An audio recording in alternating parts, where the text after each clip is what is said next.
الرحمن الرحيم waxaan joognaa magaalada Sacnood xarunta gobolka Sool waxaan halkan ku wadnaa ku reejinaa dhir codsi aan u gudbinay markii hore General Asad Ismaan Cabdullaahi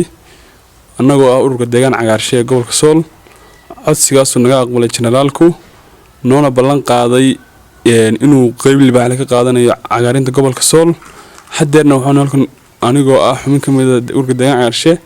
aan gudoomiye ururka aan ku reejinayaa dhir gaaraysa 100 geed oo feeski koobaad ah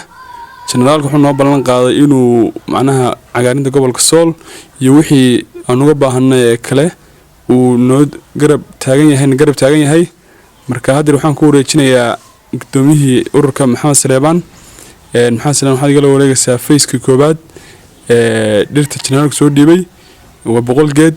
waa feeski koobaad insha Allah hadii la yiraahdo ka badan iyo ballanqaadyo dambe fiican buu noo soo general waxaanu halkan ku gudoominay anoo ku hadlaya ururka deegaan cagaarshe afkiisa dhir gaaraysa 100 geed oo uu noo soo dhiibay noona gartay General Asad Ismaan Cabdullaahi oo inta badan ka shaqeynaya deegaanka iyo arimaha la xiriira waan gudoonay 100 geed ayaanu ka gudoonay oo wajigii koobaad ah 100 geed waxay noqon doonaan dhir lagu beero magaalada aan dibad uga bixin dhirtan si mutadawacnimo ayaanu insha Allah u beeri doonaa feedback iyo jawaabteedana insha Allah qaabka aan u beeray oo aan u beernay insha Allah waan celinaynaa dhirtan magaaladu dhir badan bay u baahan tahay dhirta ay u baahan tahay waxa la doonayaa si wada jira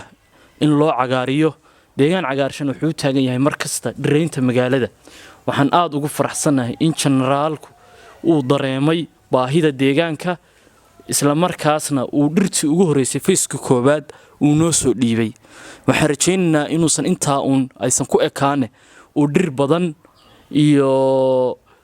wax kasto la xiriira dhirtu waa hawl badan tahay inaanu insha Allah ka deegaan cagaarshe ahaan aanu ka heli doono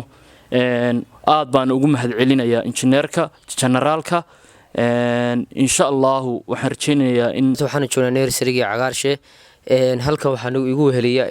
gudoomiyihii iyo Cabdalle oo ka yimid gobolka Bari oo galabta aan ka gidoonay 100 geed 100 kaas oo ka helnay General Asad runtii waxaan leeyahay General aad iyo aad baad mahadsan tahay markaad aragtay duruufaha gobolka xagga dhirta iyo maartay xaaladaha kul adiganba waxa weeyaan nagala shaqeyn doona waan ognahay gobolka Bari iyo deegaanada inaad aad u cagaarisay waxaan rajaynaynaa gobolku inuu sidoo kale cagaar noqdo aad iyo aad baan kaga mahadcelinaa dhirtaadana waxa weeyaan in ka badan waan suganaa hawlahan halkaas ka sii ambaqaadi doonaa wajigan wuxuu noqon doonaa wajigii koobaad insha Allah wixii ka dambeeyana waxaan rajaynaynaa inaanu maartay inta in ka badan helno oo dhir iyo wixii kale agaba isaan ognahay inta badan xoog saaraa cagaarinta ama dhanka dhirbeerista ee gobolada iyo degmooyinka gobolkuna goboladan buu la mid yahay marka waxaan